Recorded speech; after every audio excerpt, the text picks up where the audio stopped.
people who sometimes call themselves lawyers, and despite the fact that we allow that they have divergent opinion, but my good friend is completely wrong. Let me first correct him. One, there is nothing like the government and the opposition as far as representatives of the people in parliament is concerned. Today we have parliament, we have the executive, and we have the judiciary. So his role and mine in parliament, though we sit in different houses, is the same. We need to check the government. So one, there is nothing like opposition and government. So even as we sit in parliament on the majority and on the minority side, both sides of the house must be able to criticize government as it is. But I want to say that today, if you want to ask, is that the mode of operation is what has changed. We are now criticizing through consultation. And if you come into some of the committees, I'll tell you, there's a lot of work that goes in through there. There's a lot of debate on critical issues that actually the government presents for the parliament to approve. And there, where you have your opinion, you will actually air it, and you sometimes give and take on, on either side. So the issue of whether opposition is dead or not, the question would have been, is parliament dead?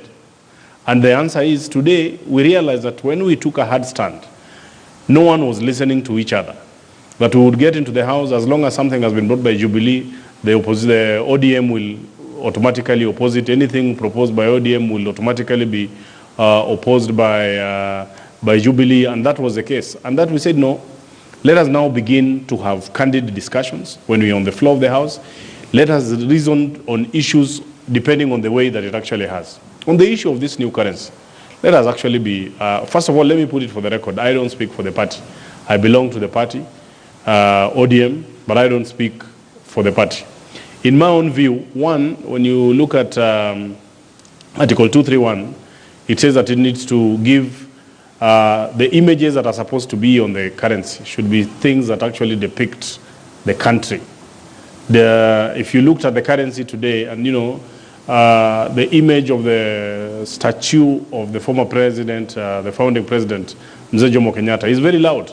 The question we should be asking ourselves, does that depict the Kenya that we are talking about? I also saw a bit of, the laptop project, which has completely failed. Does that, currency is like a flag.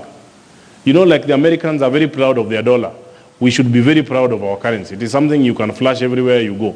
That even when we travel across the country, my friend is just from Canada, you would even give it as a souvenir so someone would keep. The question is, if this is something that is a souvenir, is something that we should be proud of as a flag.